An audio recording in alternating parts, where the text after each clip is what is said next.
چامپیۆنزلیگ کە بەهێزترین پاڵەوانێتییە لەسەر ئاستی ئەوروپا لە قۆناغی چارەکی کۆتاییدایە و لە هەفتەیەدا یارییەکانی چوونی و قۆناغە ئەنجامدەدرێت.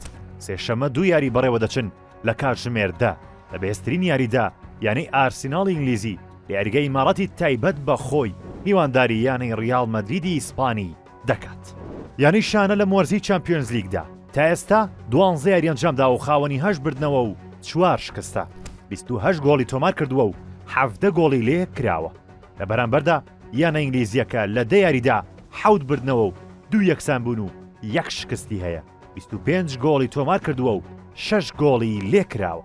ڕیاڵ مەدرید و ئەرسیناڵ لە مێژووی چامپیۆنزلیگدا تەنها 2 جار ڕوبەڕوویەک بوونەتەوە کە لە قۆناغی 16 وەرزی 2005 بۆ 2006دا بووە.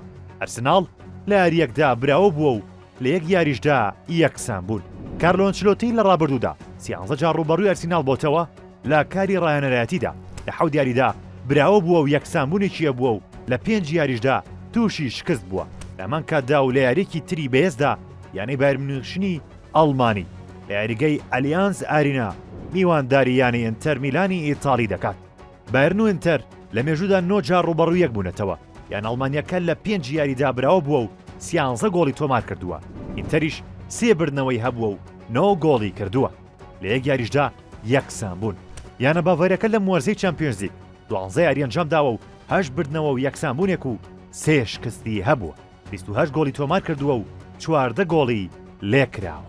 لە بەرامبەردا ئینتەر 10 یاری ئەنجامداوە و 8 بردنەوە و یەکسانبوونێک و شکستێکی هەیە، 15 گۆڵی تۆمار کردووە و تەنها 2 گۆڵی لێ کراوە کە بەهێزترین هێڵی بەرگریە لە موەرزەی چامپیۆنز لیگدا.